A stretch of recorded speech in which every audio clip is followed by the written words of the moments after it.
पढ़ा और समझा। बंदी छोड़ सतगुरु रामपाल जी परमेश्वर जी की जय हो। सत्साई भाई और बहनों, पुस्तक भोगेगा अपना किया रे, इसके ऊपर वीडियो बनाने की श्रृंखला जारी है। इस पुस्तक के माध्यम से हमने पढ़ा और समझा कि 2006 के करोथा कांड के समय जिन लोगों ने प्रत्यक्ष रूप से या अप्रत्यक्ष रूप से सतगुरु रामपाल जी के ऊपर या उनके भक्तों के ऊपर जो भी झूठे मुकदमे लगवाए, गवाहियाँ दी, या करोथा कांड के समय आश्रम पर हमला करने में प्रत्यक्ष या अप्रत्यक्ष रूप से जैसी भी भूमिका निभाई, आगे चलकर उनको क्या कर्म फल भोगना पड़ा। किसी का बेटा मरा, किसी की बेटी मरी, कोई खुद तड़फ तड़फ के मरा, किसी का पूरा परिवार ही सर्वनाश को प्राप्त हो गया। क्योंकि परमात्मा जी के विधान में लिखा हुआ है कि कबीर मेरे भगत को दुख ना दीजिए कोई, संत दुखाए मैं दुखी मेरा आपा भी दुखी होए। आत्मा दुखी तो परमात्मा दुखी। इसी कड़ी में भाइयों और बहनों हम आगे बढ़ें। ये पुस्तक भोगेगा अपना किया रे हमें और करोथा कांड के विषय में क्या क्या जानकारी दे रही है, जिससे हमें कुछ शिक्षा मिल सके, हम भी भविष्य में संभल कर चल सकें। तो पुस्तक को हम आगे पढ़ें उससे पहले गुरुदेव भगवान का जयकारा लगाएंगे। बंदी छोड़ सतगुरु रामपाल जी परमेश्वर जी की जय हो। परमपिता परमात्मा सारी सरस्ती के रचनहार, कुल मालिक, असंख्य ब्रह्मांडों के स्वामी, जगत गुरु, तीनों लोकों में प्रवेश करके सबका धारण पोषण करने वाले राजाधिराज, आत्माधार, नाथों के नाथ, देवों के देव महादेव, सर्वेश्वर महेश्वर, मृत्युंजय, अजरो अमर, आदि अनादि सनातनी प्रभु, जगत पिता जगदीश्वर, श्री श्री 1008 की उपाधि के वास्तविक अधिकारी, अकाल मूरत सौद स्वरूपी राम वासुदेव सर्वगतम ब्रह्म, परम पूज्य प्रथम पूज्य परम संत परम पुरुष परम धनी परम दयालु, सत्य कबीर हक्का कबीर, अल्लाहु कबीर, अल्लाहु अकबर, बाखबर, अल्लाह ताला, जगत के तारणहार, जगत के मुक्तिदाता, जगत के जगन्नाथ, हारे के सहारे, हिंदुओं के राम, मुसलमानों के अल्लाह, सिखों के वाहिगुरु, ईसाइयों के मसीह, दया के सागर दयानिधि, करुणा के सागर करुणानिधि, स्वयंभू परिभू, संकट मोचन, कष्ट हरण, मंगल करण, दुख भंजन, अविगत कबीर, निर्विकार निर्विषम परमात्मा, अलय अलेख सतगुरु, आदि अनादि सतगुरु, असली मर्यादा पुरुषोत्तम, असली राम, असली कृष्ण, असली घनश्याम, असली मुरारी, राजाओं के राजा, महाराजाओं के महाराजा, शहनशाहों के शहनशाह, सम्राटों के सम्राट, भगवानों के भगवान, अल्लाहों के अल्लाह, प्रभुओं के प्रभु, मसीहाओं के मसीह, सच्चे वाहिगुरु, बाबाओं के बाबा, पीरों के पीर, सेठों के सेठ, जगत सेठ, सावड़सा सेठ, सर्वगुण संपन्न, अनंत कोटि कलाओं के स्वामी, अनंत कोटि ब्रह्मांडों के नायक, योगियों में महायोगी, ध्यानियों में महाध्यानी, सिद्धों में परम सिद्ध, ज्ञानियों में तत्वज्ञानी, ब्रह्मज्ञानी, महाज्ञानी, परम ज्ञानी, सर्वश्रेष्ठ ज्ञानी, विज्ञानी, युवा कबीर, समर्थ कबीर, असमवात, अमित ओझा, सच्चे रहनुमा, करीम अल्लाह, शुभान अल्लाह, दुनिया के अंतिम पैगंबर, 8 सितंबर 1951 से गांव धनाना, जिला सोनीपत, हरियाणा, भारतवर्ष की पावन भूमि पे प्रकट रियल कल्कि भगवान, श्री नारायण साकार हरि, श्री बाबा साहेब, नूर अनंत परमात्मा, सच्चे दरवेश, सच्चे बाखबर, संत श्रोमणी सतगुरु रामपाल जी परमेश्वर जी के चरण कमल में साध संगति से जुड़े हुए देश विदेश से आप और हम सभी सत्सेवक भाई बहनों का अनंत कोटि दंडवत प्रणाम। तो भाई और बहनों, अब हम आगे बढ़ते हैं इस पुस्तक पर जिसका नाम है भोगेगा अपना किया रे। अर्थात जैसा कर्म प्राणी करता है उसका फल आगे चलकर उसे इस जन्म में या अगले जन्म में या अन्य किसी योनि में उसे अवश्य भोगना पड़ता है। ये परमात्मा का अटल विधान है। इसी कड़ी में भाई और बहनों, संत गरीबदास जी को भी एक बार कुछ लोगों के द्वारा बेवजह परेशान किया गया था, उन्हें दुखी किया गया था, उनको यातना दी गई थी। संत गरीबदास जी ने तो उनको कुछ भी नहीं कहा, परंतु आगे चलकर उस कर्म का भोग किस प्रकार से उन व्यक्तियों को प्राप्त हुआ। संत गरीबदास जी को सताने का फल। संत गरीबदास जी गांव छुडानी, जिला झज्जर, प्रांत हरियाणा में हुए हैं। इनका मूल गांव करौथा था। इनके पिताजी का विवाह छुडानी गांव में हुआ था। इनके नाना जी को पुत्र नहीं था। इस कारण से गरीबदास जी के पिता बलराम जी छुडानी रहा करते थे। यानी गरीबदास जी के पिताजी अपने ससुराल में घर जमाई रहा करते थे और वहीं गरीबदास जी का जन्म हुआ था। गांव बाजिदपुर का एक तोखराम नाम का भगत संत गरीबदास जी का शिष्य था। भगत तोखराम की प्रार्थना पर आप जी गांव बाजिदपुर दिल्ली में कुछ दिन रहे। उस भगत की बहुत ज़मीन थी, बाजरा बो रखा था। टिड्डी छोटे छोटे पक्षियों जैसी होती है। उसने गांव बाजिदपुर तथा आसपास के गांव की बाजरे की फसल नष्ट कर दी। केवल उस तोखराम भगत की बाजरे की फसल सुरक्षित रही, क्योंकि वो परमात्मा का भगत था। गांव के व्यक्तियों को पता चला कि संत गरीबदास जी के कारण ही इस भगत को हानि नहीं हुई। पूरे गांव के व्यक्ति संत गरीबदास जी के शिष्य बन गए। आज भी गांव बाजिदपुर दिल्ली में संत गरीबदास जी के नाम से आश्रम बना है। जब बाजरे की फसल पकी तो संत गरीबदास जी ने आदेश दिया कि सारे गांव को बाजरा बांट दें। उस समय कुल 40-50 घर ही एक गांव में होते थे। ऐसा ही किया गया। कुछ बाजरा 10-12 बोरी बैलगाड़ी में डालकर गांव छुडानी के लिए भगत तोखराम लेकर चला गया। संत गरीबदास जी भी 250 बीघा यानी 1400 एकड़ ज़मीन के वारिस थे। संत जी ने मना किया था कि परमात्मा की कृपा से वहाँ कोई कमी नहीं है। फिर भी भगत ने आग्रह किया कि दूर देश से भगत सत्संग सुनने आते हैं, मुझदास का भी पुण्य लग जाएगा। वैसे भी ये बाजरा आप जी की कृपा से ही तो आपके दास को मिला है। भगत की अटूट श्रद्धा के आगे संत गरीबदास जी निरुत्तर हो गए तथा ऐसा करने की अनुमति दे दी।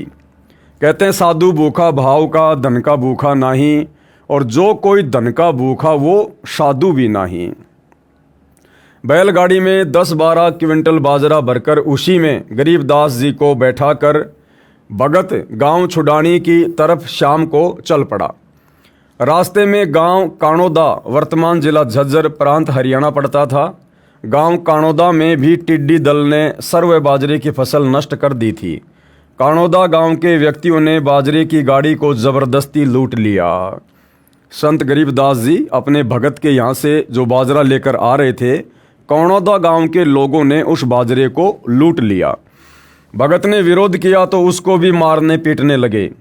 तब गरीबदास जी ने कहा, आप ऐसा न करो, किसी के धन को लूटना पाप है। गांव में आए व्यक्तियों का अतिथि सत्कार करना चाहिए, भोजन पानी की बात पूछनी चाहिए। आप ये अच्छा नहीं कर रहे हो। काणोदा गांव के व्यक्तियों ने कहा कि ये बड़ी शिक्षा दे रहा है, इसको बांध लो। सारा बाजरा लूट लिया। भगत खाली बैलगाड़ी लेकर बाजिदपुर लौट गया। जब सर्व घटना का गांव के व्यक्तियों को पता चला तो कुछ वृद्ध व्यक्ति गांव काणोदा को चल पड़े। दूसरी ओर बाजरा लूटने वाले गरीबदास को हाथों से बांधकर गांव ले गए। गांव काणोदा में एक साहब राय उर्फ छाजू नाम का बड़ा चौधरी व्यक्ति था। सरकार की ओर से उसे जेलदार का पद भी प्राप्त था, यानी छोटा मोटा दंड वो अपराधियों को दे सकता था। उस समय नवाब के द्वारा उसको अधिकार था। वह अपराधियों को दंड भी देता था। गांव के व्यक्तियों ने उस चौधरी से कहा कि ये चोर है, किसी का बाजरा चुरा कर ले जा रहा था, हम पकड़ लाए हैं। उस चौधरी ने अपने हाथों से गरीबदास जी को काठ लगाया। काठ उस समय एक प्रकार की सजा के तौर पर लगाया जाता था। काठ लगाना एक बहुत पीड़ा देने वाला यंत्र बना था, जिसमें व्यक्ति को काठ की बल्लियों के बीच में बांध दिया जाता था। उसमें व्यक्ति न बैठ सकता था न पूरा खड़ा हो सकता था। कुछ देर के पश्चात गांव बाजिदपुर के व्यक्ति गांव काणोदा में पहुंच गए। जब उनको पता चला कि संत जी को काठ में बांध रखा है, तब वे उस साहब राय उर्फ छाजू चौधरी से मिले तथा बताया कि ये महात्मा है, कोई चोर नहीं है। इनकी कृपा से उस भगत के बाजरे को टिड्डियों ने भी हानि नहीं की थी। यही बाजरा लेकर इनका भगत गांव छुडानी जा रहा था। ये कोई चोर नहीं है। आप जी को भ्रमित किया गया है। आप जी क्षमा याचना करें, अन्यथा आप जी को बहुत हानि हो जाएगी। उस साहब राय उर्फ छाजू चौधरी ने संत जी को काष्ट मुक्त कर दिया और हाथ जोड़कर क्षमा याचना नहीं की। केवल सिर झुकाकर औपचारिकता करके अहंकारवश चला गया। इसी साहब राय चौधरी अर्थात छिकारा गोत्र ने एक मुसलमान को किसी के कहने से बेकसूर सजा दी थी। गरीबदास जी की घटना के 20 दिन पश्चात चौधरी साहब राय छिकारा प्रतिदिन की तरह सुबह सूर्योदय से पहले गांव से बाहर टट्टी फिरने गया, यानी फ्रेश होने के लिए गया था। तालाब पर हाथ साफ करके वापस चला।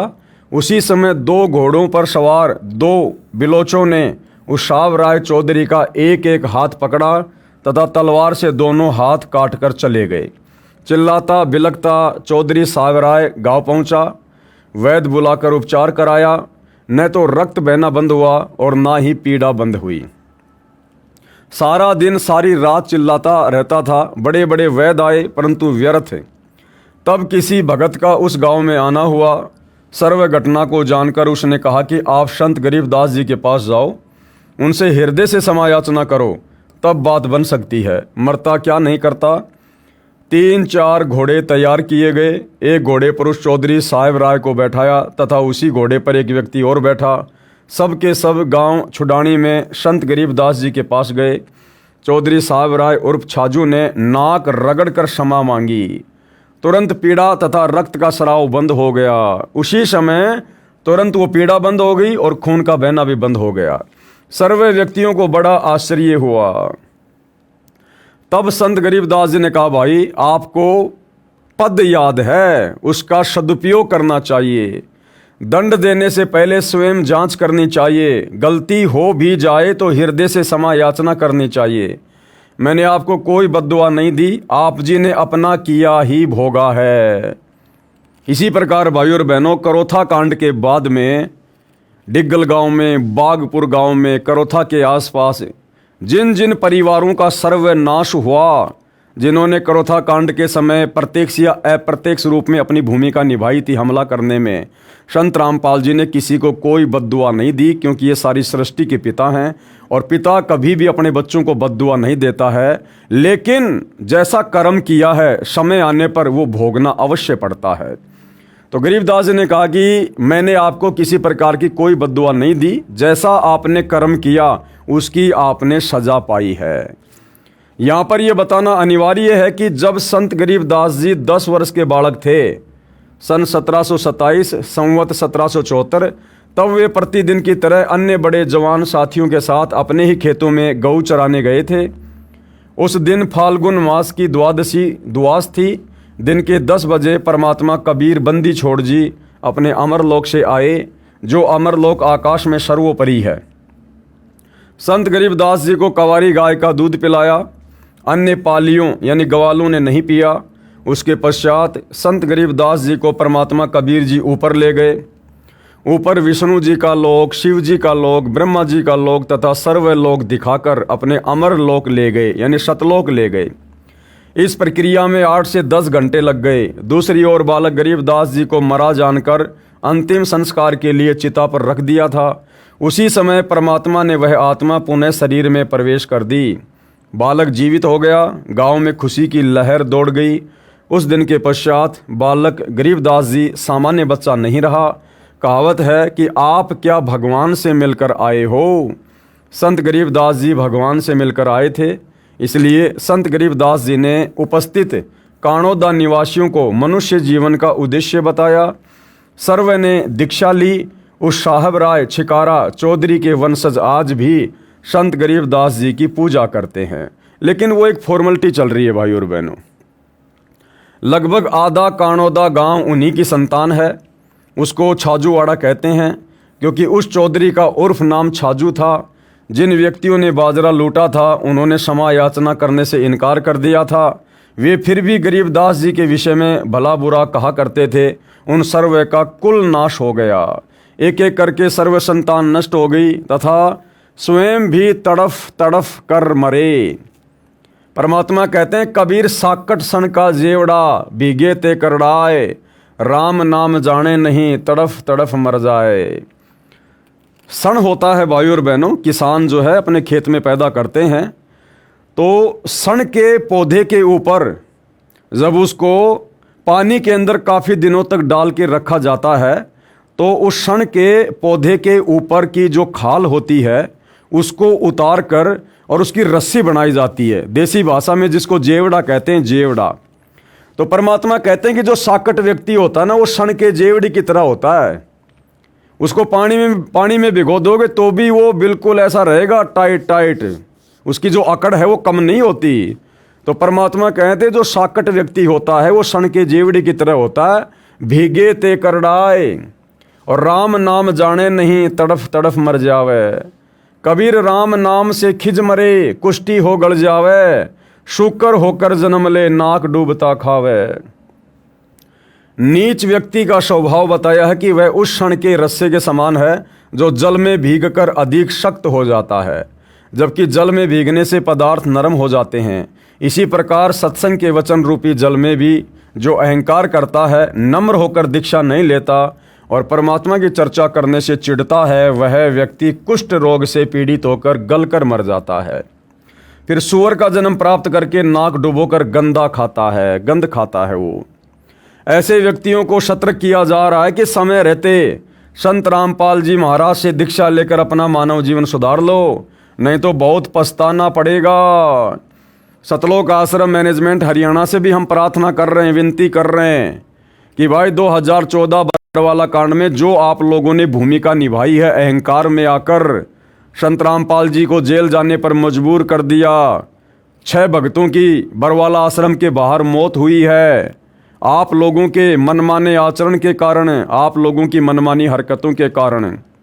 और वर्तमान 2025 तक आप लोगों ने किस किस प्रकार से नादान संगत की मर्यादाएं तोड़वाई है, भक्ति विरुद्ध कर्म करके।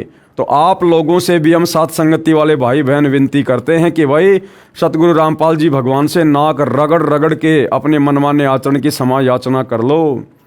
वैसे तो आप लोग गलतियां करने में इतने आगे निकल चुके हो, शायद ही आपको माफ़ी मिले, फिर भी संत बड़े दयालु होते हैं। सतगुरु रामपाल जी से नाक रगड़ रगड़ के बरवाला कांड में और उसके बाद की गई अपनी तमाम गलतियों की क्षमा याचना कर लो, अन्यथा भाई ये पुस्तक आप ही लिख रहे हो, भोगेगा अपना किया रे। गरीबदास जी ने कहा है कि ये संसार समझदा नाही, कहंदा शाम दोपहरे नू, और गरीबदास ये वक्त जात है, रोगे इस पहरे नू, बाद में पछताओगे इन दिनों को याद कर करके। शेख तकी पीर ने अपना किया भोगा। शेख तकी कौन था? 650 साल पहले मुग़ल बादशाह सिकंदर लोदी, जो कि कबीर जी का शिष्य बन गया था, और शेख तकी राजा सिकंदर लोदी का धार्मिक गुरु था, पीर था उसका।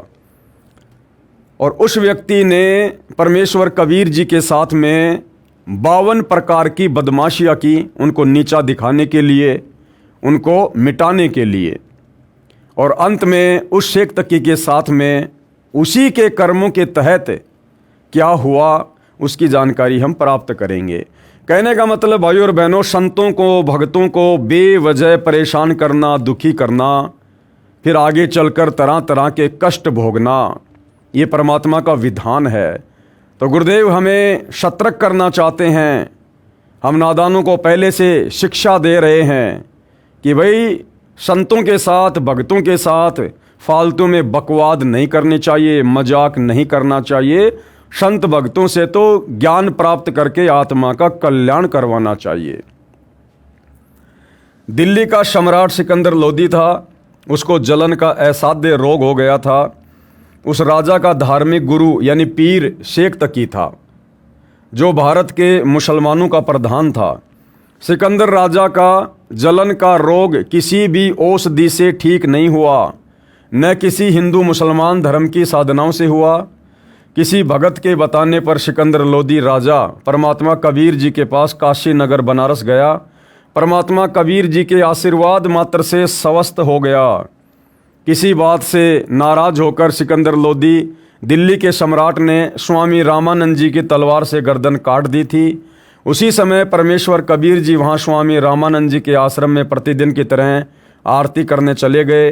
स्वामी रामानंद जी पंडित थे, परमेश्वर कबीर जी ने उनको गुरु धारण कर रखा था। सिकंदर लोदी तथा काशी नरेश वीर देव सिंह बघेल की उपस्थिति में स्वामी रामानंद जी को परमेश्वर कबीर जी ने जीवित कर दिया। सिकंदर लोदी का अधिक रुझान परमात्मा कबीर जी की तरफ हो गया जो पूर्व गुरु शेख तकी को रास नहीं आया, जिस कारण से ईर्ष्यावश कबीर जी को नीचा दिखाने की योजना बनाने लगा, कहीं राजा मुझे त्याग ना दे। इसी योजनावश किसी मुर्दे बालक को जीवित करने की शर्त रखी, जो शवजनों द्वारा अंतिम संस्कार करके दरिया में प्रवाह कर दिया गया था, जो 12-13 वर्ष की आयु का था। परमात्मा कबीर जी ने हजारों सैनिकों तथा राजा सिकंदर की उपस्थिति में उस बालक को जीवित कर दिया। फिर भी शेख तकी साकट नहीं माना। परमात्मा कबीर जी को मारने की योजना शेख तकी ने बनाई तथा अपनी झोपड़ी में सोए कबीर जी को गुंडों द्वारा तलवार से टुकड़े टुकड़े शेख तकी ने अपनी उपस्थिति में करवा दिए। जब चलने लगे तो परमात्मा कबीर जी खड़े हो गए। जिनके टुकड़े टुकड़े कर दिए गए थे वो परमात्मा तुरंत खड़ा हो गया। इसको कहते हैं अविनाशी। अविनाशी तो उसको जान जिसको मारने में कोई भी सक्षम नहीं है। जब चलने लगे तो परमात्मा कबीर जी खड़े हो गए तथा कहा, हे शेख तकी, आप दास के मेहमान बनकर आए हो, कुछ जलपान करके जाना। ये लीला देखकर कई गुंडों को बुखार हो गया, परंतु शेख तकी साकट नहीं माना। कबीर परमेश्वर जी को शेख तकी ने गहरे झेरे कुएं में डालकर अपने हजारों साथियों से उसमें ऊपर से मिट्टी भर दी। फिर सिकंदर लोदी ने राजा से जाकर कहा कि हे राजन, जिसे आप अल्लाह का अवतार कहते थे, उसको जनता ने सूखे कुएं में मिट्टी में दबा दिया, वह मर गया। सिकंदर लोदी ने कहा, हे पीर जी, अपने कर्म ना खराब कर तथा न ही भोली जनता के कर्म बिगड़वा। देख, मेरे दूसरे कमरे में बैठे हैं अल्लाह कबीर। शेख तकी ने अपने साथियों सहित जाकर उस कमरे में देखा तो कबीर जी वहाँ बैठे माला फेर रहे थे, लेकिन शेख तकी साकट फिर भी बाज नहीं आया। सरसों के तेल को कढ़ाई में उबाला, कबीर जी को उसमें प्रवेश होने के लिए विवश किया। कबीर जी उस उबलते तेल के कढ़ाई में बैठ गए, कुछ भी नहीं हुआ, आराम से बैठे हैं। शेख तकी ने कहा कि यह जादू जंत्र जानता है, इसने तेल की तासीर ठंडी कर दी। सिकंदर लोदी राजा ने तेल की जांच करने के लिए हाथ की उंगली तेल में डाली तो उंगली जलकर कढ़ाई में गिरकर भुन गई। सिकंदर लोदी दर्द के मारे अचेत हो गया। परमेश्वर कबीर जी कढ़ाई से बाहर आए, हाथ की उंगली साबित कर दी। तब सिकंदर लोदी को होश आया। उस दिन हजारों की संख्या में हिंदू तथा मुसलमान दर्शक परमेश्वर कबीर जी के शिष्य बने, परंतु नहीं माना साकट शेख तकी। शेख तकी की लड़की की मृत्यु के पश्चात जमीन में कब्र बनाकर दबा रखी थी।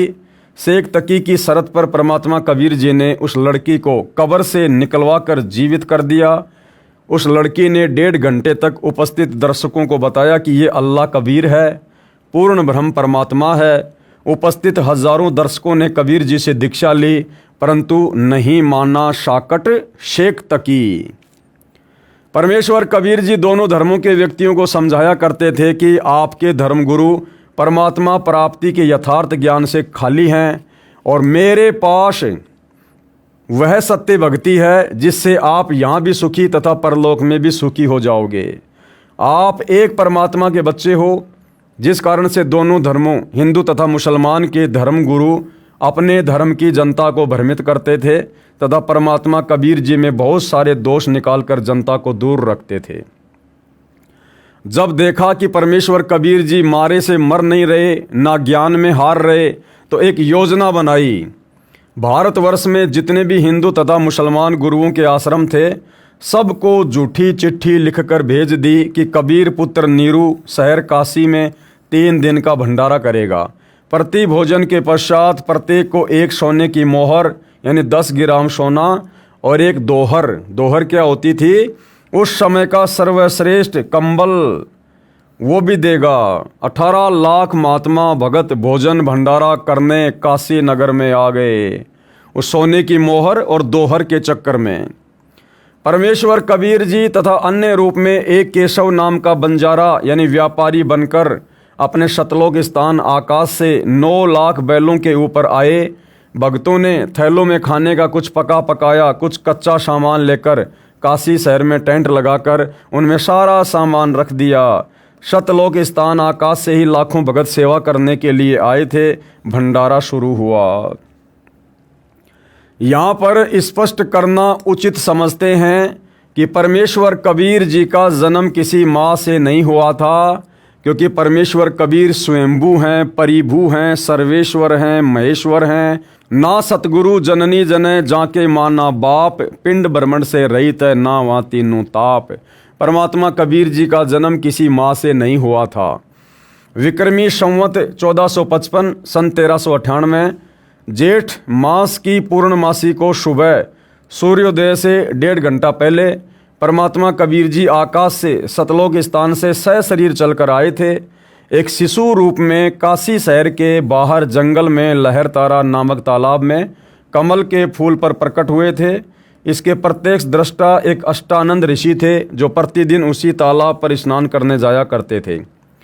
कमल के फूल से नीरू नामक निसंतान जुलाहा शिशु रूपधारी परमेश्वर को अपनी पत्नी सहित घर ले गए। बालक का नाम कबीर रखा, इसलिए यहाँ पर नीरू पुत्र लिखा है।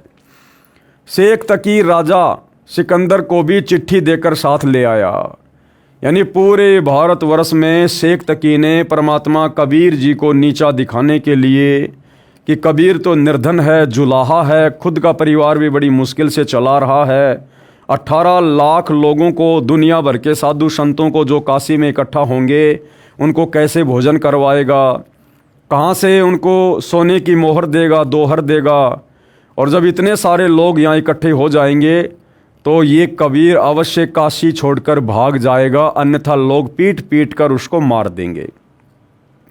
ऐसी योजना शेख तकी ने और अन्य लोगों ने मिलकर बनाई। परंतु भाई परमात्मा तो परमात्मा है जो तीनों लोकों में प्रवेश करके सबको भोजन पानी दे रहा है। 18 लाख लोग उसके लिए क्या हैं?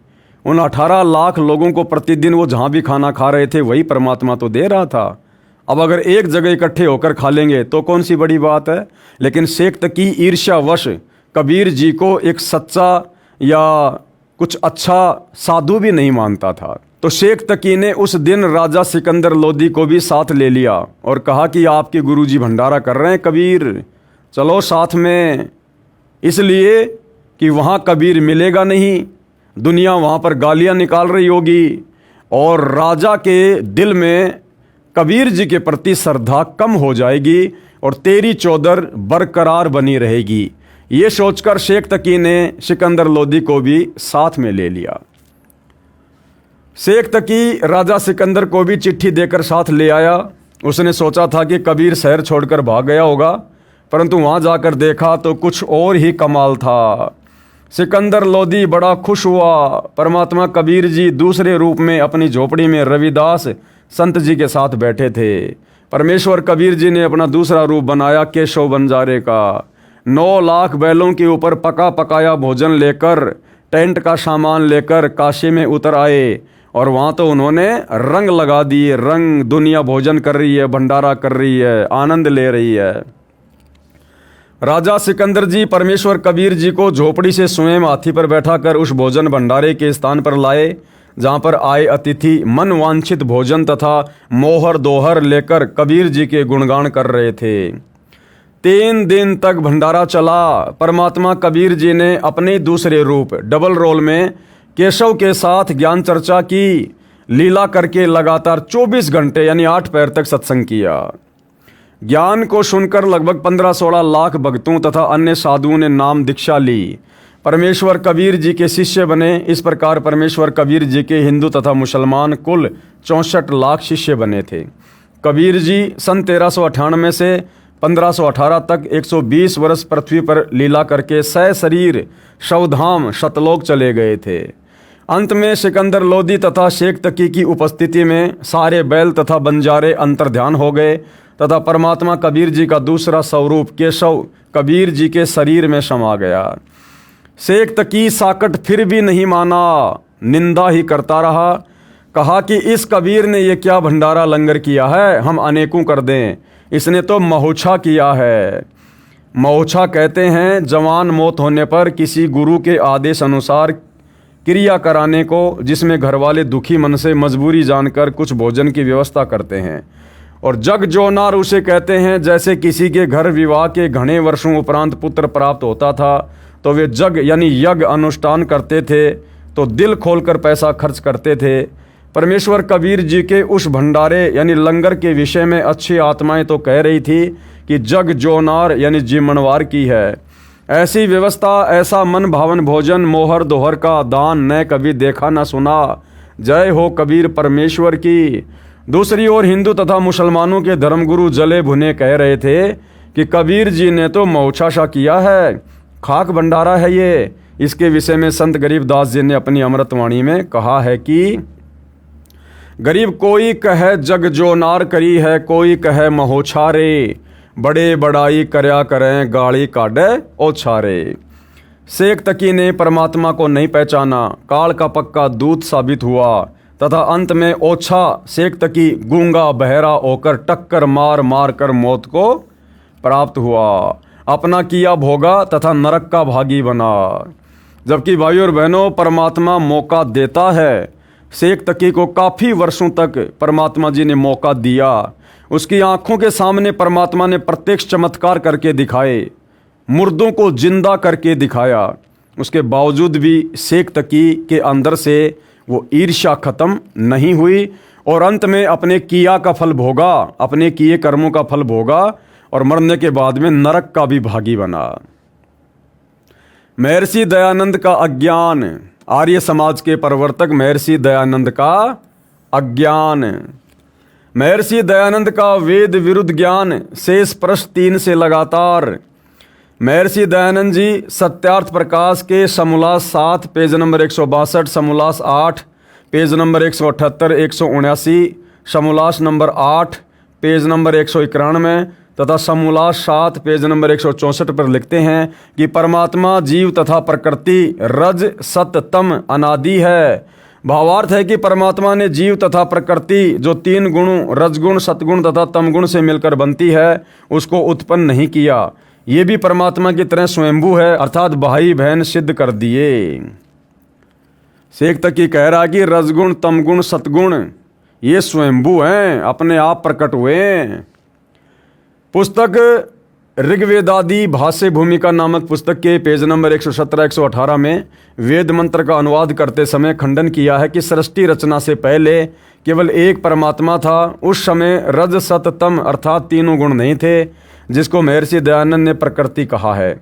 उसी को प्रधान भी कहा जाता है, वे भी नहीं थे। इससे भी समय सिद्ध हुआ कि पहले केवल परमात्मा थे, बाद में सृष्टि रचना के समय प्रकृति तथा जीव परमात्मा ने ही उत्पन्न किए। वेदों में प्रमाण है कि परमात्मा ने प्रकृति तथा जीव को भी उत्पन्न किया। प्रकृति यानी ये दुर्गा और जीव यानी आप और हम सभी आत्माएं। ऋग्वेद मंडल 10 सूक्त 72 मंत्र 1 और 9, बड़े आकार वाले ऋग्वेद द्वितीय भाग सूक्त 72 के मंत्र 9 में अदिति का अर्थ है प्रकृति किया है। मंत्र 4 व 5 में लिखा है कि हे दक्ष, ईश्वर से अदिति अर्थात प्रकृति उत्पन्न हुई। छोटे ऋग्वेद के ऋग्वेद मंडल 10 सूक्त 72 मंत्र 8 से प्रकृति का अर्थ अदिति किया है।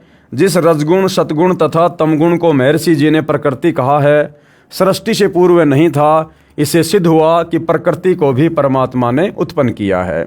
यानी भाइयों और बहनों, जब तक तत्व ज्ञान नहीं होगा, चाहे महर्षि हो चाहे कोई सिद्ध हो, वो केवल खिचड़ी ज्ञान ही समाज में पेश कर सकता है। जब तक इंसान को सृष्टि रचना का यथार्थ ज्ञान नहीं होगा, वो ना तो स्वयं किसी धर्म ग्रंथ को समझ सकता है, ना किसी को समझा सकता है। तो यही स्थिति आर्य समाज के प्रवर्तक श्री दयानंद जी की थी।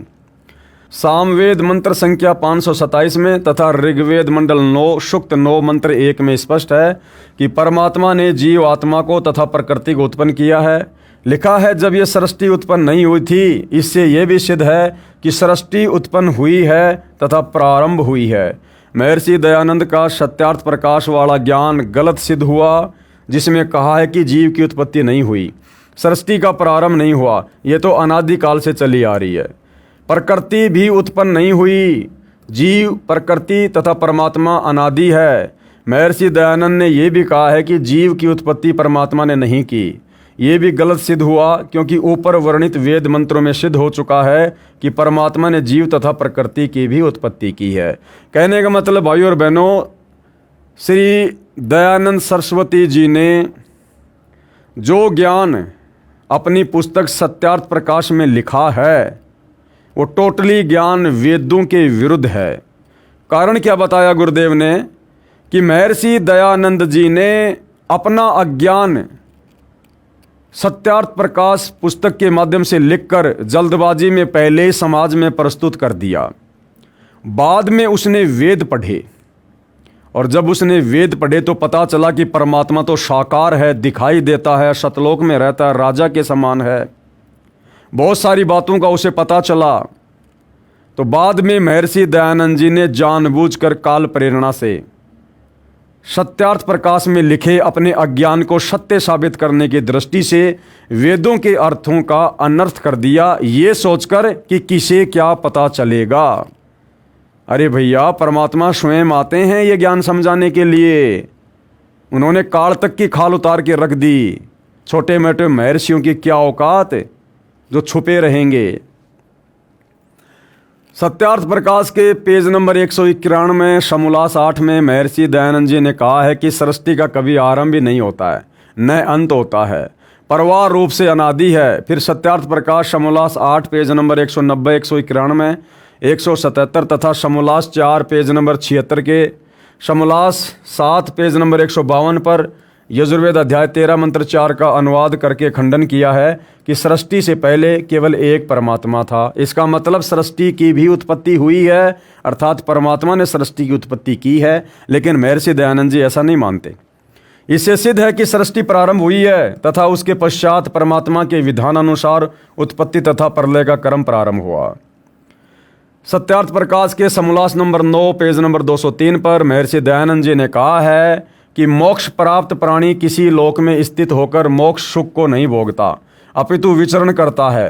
फिर यजुर्वेद अध्याय 15 मंत्र 13, 14 में खंडन तथा सत्यार्थ प्रकाश के पेज नंबर 205, 206 समोल्लास 9 में खंडन किया है। ऋग्वेदादि भाष्य भूमिका पृष्ठ 195, 257 पर खंडन किया है। लिखा है कि मोक्ष प्राप्त प्राणी स्वर्ग लोक में स्थित होकर मोक्ष सुख का भोगता है। यानी खुद ही अपनी बात को महर्षि जी लिखते हैं और खुद ही फिर उसका खंडन कर देते हैं। महर्षि दयानंद जी कहते हैं कि सर्वप्रथम ब्रह्म ने 4 ऋषियों को वेदों का ज्ञान कराया। उससे पहले कोई वेदों को नहीं जानता था। ये भी कहा है कि सर्वप्रथम इन 4 ऋषियों को वेद ज्ञान इसलिए दिया क्योंकि ये ही सबसे पवित्र थे। सत्यार्थ प्रकाश के समोल्लास 7 पेज नंबर 172 से 176, जबकि यजुर्वेद अध्याय 12 मंत्र 4 में महर्षि दयानंद ने अनुवाद में लिखा है कि यजुर्वेद के मंत्रों को वामदेव ऋषि ने वेदों को पढ़ा तथा यथार्थ ज्ञान कराया। यदि वेद ज्ञान सर्वप्रथम 4 ऋषियों को प्राप्त हुए होते तो वेद में वामदेव ऋषि का नाम नहीं आता। अब वामदेव कौन थे भाइयों और बहनों? स्वयं कबीर परमात्मा ही जब सतयुग में सतसुकृत ऋषि के नाम से आए थे और जब वेदों का सत्य ज्ञान मनु आदि को बताया करते थे तो मनु ने तत्व ज्ञान के अभाव में और अहंकारवश ईर्ष्यावश इस ज्ञान को स्वीकार नहीं किया। काल प्रेरित होकर उन्होंने कबीर परमात्मा का नाम वामदेव रख दिया, यानी उल्टा ज्ञान देने वाला। इससे महर्षि दयानंद जी का सत्यार्थ प्रकाश वाला ज्ञान गलत सिद्ध हुआ। महर्षि दयानंद जी नहीं मानते कि शरीर में कमल चक्र भी हैं। जीवन चरित्र श्री मद दयानंद प्रकाश पेज नंबर 33-34, जबकि ऋग्वेद आदि भाष्य भूमिका पुस्तक के पेज नंबर 183, 185 व 186 में उपनिषदों के वाक्यों से स्वयं सिद्ध कर रहा है कि कमल चक्र हैं। ऋग्वेद मंडल 1 सूक्त 164 मंत्र 3 में प्रमाण है कि कमल चक्र हैं। यानी वेदों में जो बातें सत्य लिखी हैं महर्षि जी की सत्यार्थ प्रकाश में बिल्कुल वेदों के विपरीत लिखी गई हैं। महर्षि दयानंद का वह सिद्धांत भी गलत सिद्ध हुआ कि परमात्मा ने सर्वप्रथम 4 ऋषियों को वेद उनके हृदय में दिए, क्योंकि ऋग्वेद आदि भाष्य भूमिका पुस्तक के पेज नंबर 10-11 पर स्पष्ट है कि ब्रह्म ने अपने श्वासों से वेद उत्पन्न किए। वास्तविकता भी यही है। महर्षि दयानंद जी कहते हैं कि ईश्वर अर्थात ब्रह्म एक है, अनेक नहीं है। सत्यार्थ प्रकाश समोल्लास 1 पृष्ठ 15 पर कहा है कि सबसे बड़ा भगवान होने से ईश्वर का नाम ब्रह्म है। फिर 20 पर कहा कि ईश्वरेषु समर्थेषु परम श्रेष्ठ स परमेश्वर। ईश्वरों शब्द से ही स्पष्ट है कि ईश्वर अनेक हैं, अन्यथा ईश्वरों जो बहुवचन है प्रयोग नहीं करना था। सत्यार्थ प्रकाश समोल्लास 7 पेज नंबर 155 पर परब्रह्म से मेल कहा है। पृष्ठ 151 पर कहा है कि वेदों में कहीं भी अनेक ईश्वर नहीं लिखा है। यजुर्वेद अध्याय 40 मंत्र 17 में 2 परमात्मा सिद्ध हैं। ऋग्वेद मंडल 1 सूक्त 149 मंत्र 1, इनसे ईश्वर का, इनय यानी ईश्वर है, अर्थात ईश्वर का भी प्रभु, अर्थात 2 ईश्वर सिद्ध हुए। महर्षि दयानंद नहीं मानते कि नरक तथा स्वर्ग स्थान हैं। सत्यार्थ प्रकाश पृष्ठ 512 पर ऋग्वेद मंडल 7 सूक्त 86 मंत्र 1 में लिखा है कि परमात्मा नरक तथा स्वर्ग को 2 प्रकार से रचता है। यानी सत्यार्थ प्रकाश का टोटल ज्ञान वेदों के विरुद्ध। महर्षि दयानंद नहीं मानते कि भूत प्रेत होते हैं। गीता अध्याय 9 श्लोक 25 में प्रमाण है कि भूत पूजने वाले भूतों को प्राप्त होते हैं। महर्षि दयानंद जी नहीं मानते कि देव भी हैं। उनका मानना है कि वेदों में देवता शब्द से वायु, अग्नि, जल आदि का बोध मानते हैं। ऋग्वेद मंडल 10 सूक्त 66 मंत्र 14-15 में प्रमाण है कि देवों की स्तुति करने से वे धन देते हैं। महर्षि दयानंद जी का मानना है कि जन्म मृत्यु सदा बनी रहेगी। समोल्लास 9 पृष्ठ 205, 206, 207, 208 पर।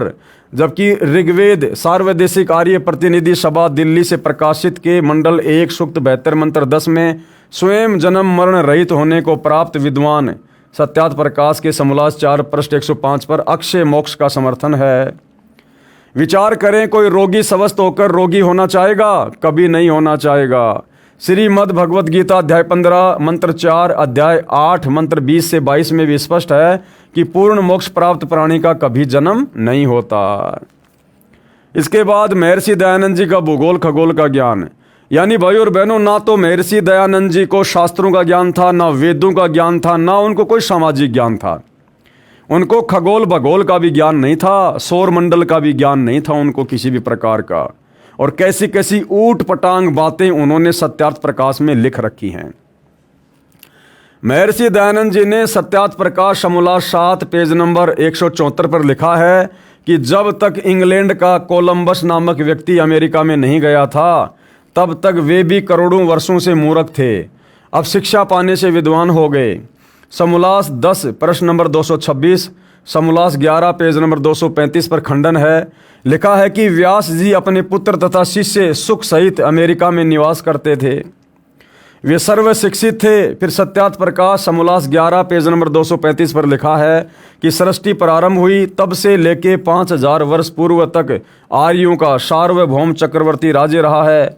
अमेरिका का बब्रुवाहन नामक राजा महाभारत युद्ध में आया था। दूसरी ओर कहा है कि जब तक कोलंबस अमेरिका नहीं गया वे मूर्ख थे। करोड़ों वर्षों से महाभारत युद्ध को तो 5600 वर्ष ही हुए हैं तथा व्यास जी भी महाभारत से पहले ही हुए हैं। कोलंबस तो 400 वर्ष पहले ही अमेरिका गया था। अमेरिका वाले पहले ही शिक्षित थे। ऐसा विरोधाभास अज्ञानियों के विचारों में ही होता है। इससे महर्षि दयानंद जी का सत्यार्थ प्रकाश वाला ज्ञान गलत सिद्ध हुआ।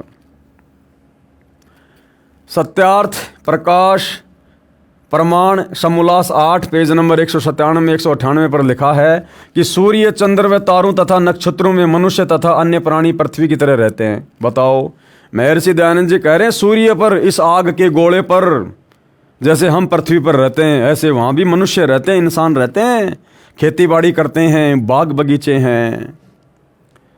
वहाँ पर इसी प्रकार सुख विशेष पदार्थ अर्थात जल, अन्न, मेवा, काजू, किशमिश तथा फल हैं। सूर्य आदि लोकों में रहने वाले व्यक्ति इन्हीं वेदों को पढ़ते हैं। महर्षि दयानंद का अपना मत था कि परमात्मा की भक्ति से पाप नाश नहीं होते। इसलिए सत्यार्थ प्रकाश समोल्लास 7 पेज नंबर 155 पर कहा है कि जिस पुस्तक में पापों को क्षमा नाश करने की बात है वह न ईश्वर और न किसी विद्वान का बनाया गया है। समोल्लास 14 पेज नंबर 473। जबकि यजुर्वेद अध्याय 8 मंत्र 13 में, ऋग्वेद मंडल 9 सूक्त 82 मंत्र 1 में परमात्मा पाप नाश करता है का प्रमाण है। महर्षि दयानंद जी के विधान अनुसार तो वेद भी मूर्ख के बनाए सिद्ध हुए, जबकि महर्षि दयानंद कहते हैं कि वे वेद के अतिरिक्त किसी की भी बात को सत्य नहीं मानते। सत्यार्थ प्रकाश समोल्लास 13 पेज नंबर 426 430 में महर्षि दयानंद जी ने तर्क दिया है कि ईसा ने यानी ईसा मसीह ने अपने माता पिता की सेवा नहीं की, जिस कारण से लंबी आयु नहीं पा सका। महर्षि दयानंद का कहना है कि ईसा को क्रश किया गया, कितने कष्ट से प्राणांत हुआ, इससे अच्छा तो फंद यानी फांसी लगाकर मर जाना चाहिए था। अब विचार करें भाइयों और बहनों, महर्षि दयानंद की आत्मकथा नामक पुस्तक पेज नंबर 8 पर महर्षि दयानंद ने स्वयं लिखा है कि वे अपने माता पिता की सेवा करने के विरोधी थे।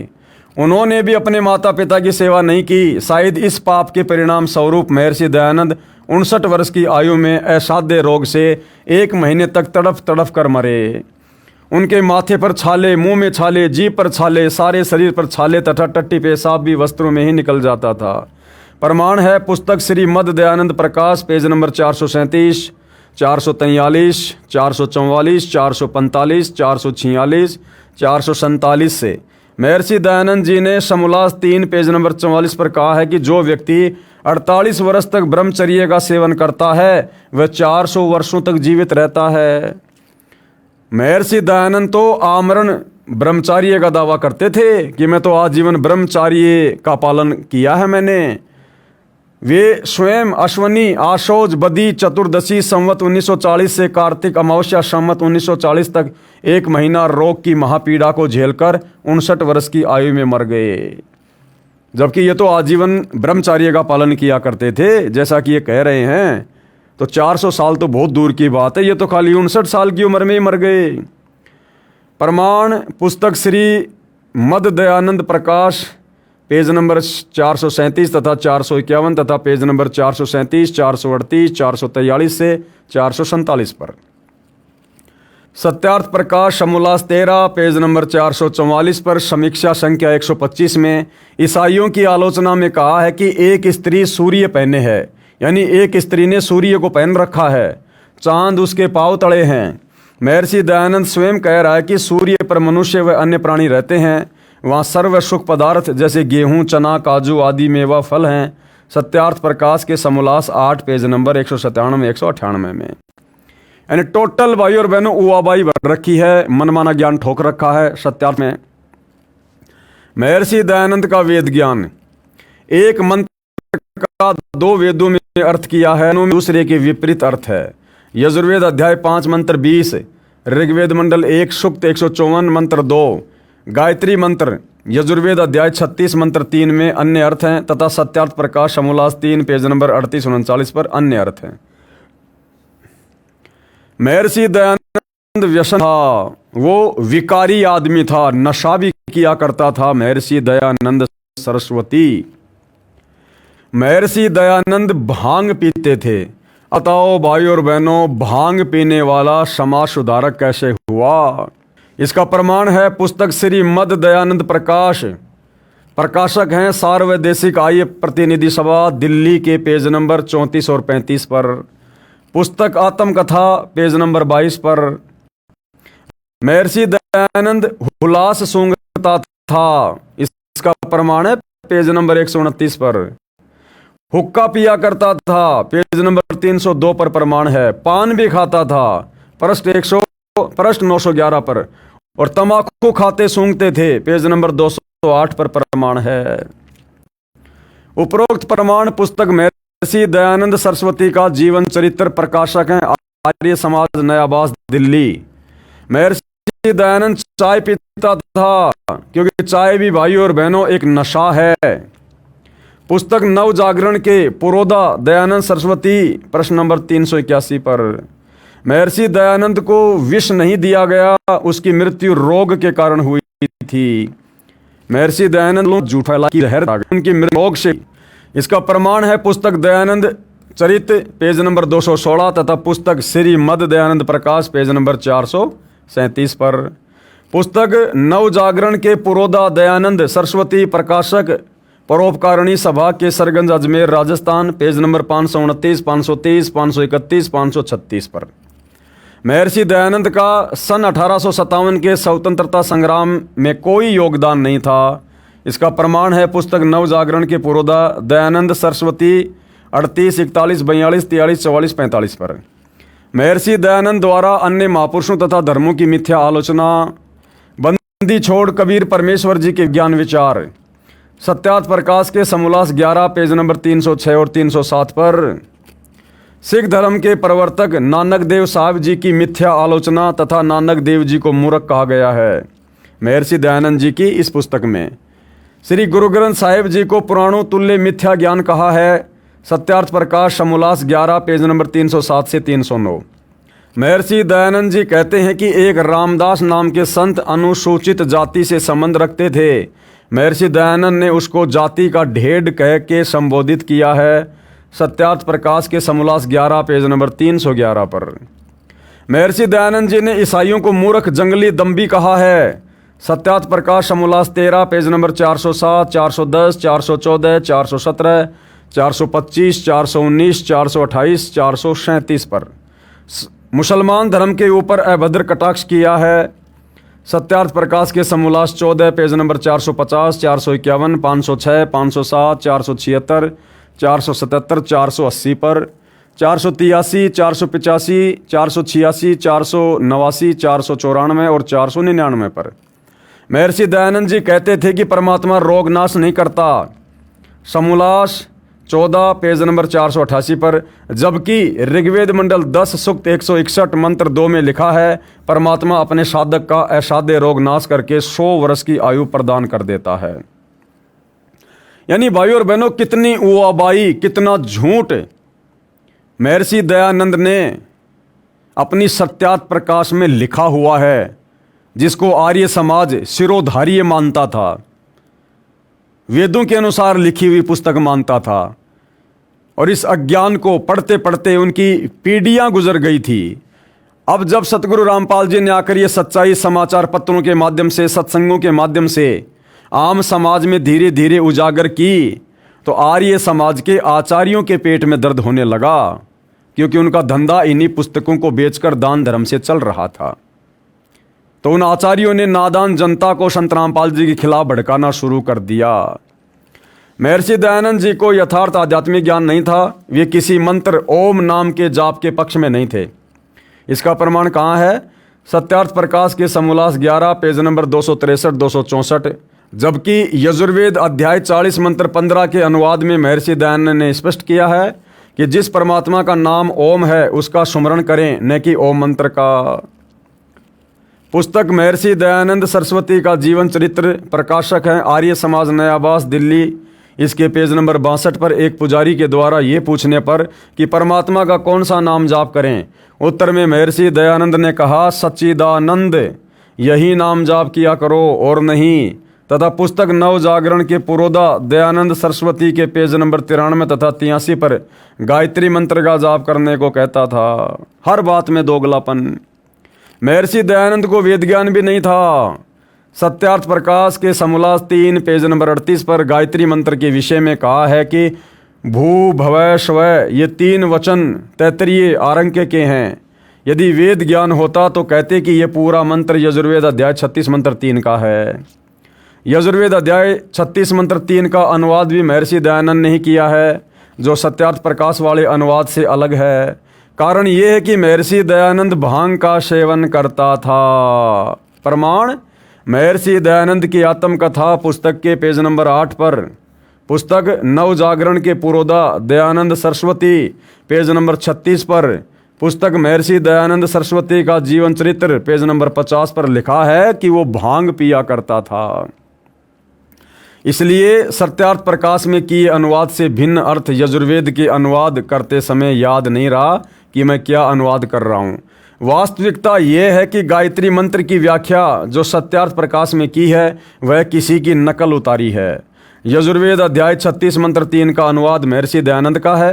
यदि भांग का सेवन छोड़ दिया होता तो याद रहता कि सत्यार्थ प्रकाश के समोल्लास 3 पेज नंबर 38 पर क्या अनुवाद किया है, क्योंकि सत्यार्थ प्रकाश को दूसरी बार भाद्रपद संवत 1939 को शुद्ध करके लिखा गया। प्रमाण सत्यार्थ प्रकाश की भूमिका पेज नंबर 8 तथा 12 पर। संवत 1940 में महर्षि दयानंद जी की मृत्यु हो गई थी।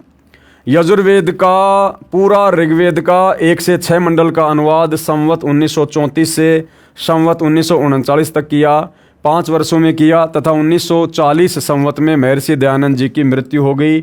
इससे यह सिद्ध हुआ कि सत्यार्थ प्रकाश का संशोधन व यजुर्वेद का अनुवाद साथ साथ किया गया तथा महर्षि दयानंद को ये ज्ञान नहीं कि जिसे गायत्री मंत्र कहा है उसका सत्यार्थ प्रकाश में क्या अर्थ है तथा वेद भाष्य में क्या किया गया है। इससे स्वयं सिद्ध है कि महर्षि दयानंद ने भांग पीना त्यागा नहीं। एक और प्रमाण है कि सत्यार्थ प्रकाश प्रमाण समोल्लास 8 पेज नंबर 197 198 पर लिखा है कि सूर्य पर मनुष्य रहते हैं, वहाँ पर सारी सुख विशेष पदार्थ हैं। काजू किशमिश ज्वार बाजरा गेहूँ तथा फल बाग बगीचे पृथ्वी की तरह सूर्य पर भी हैं।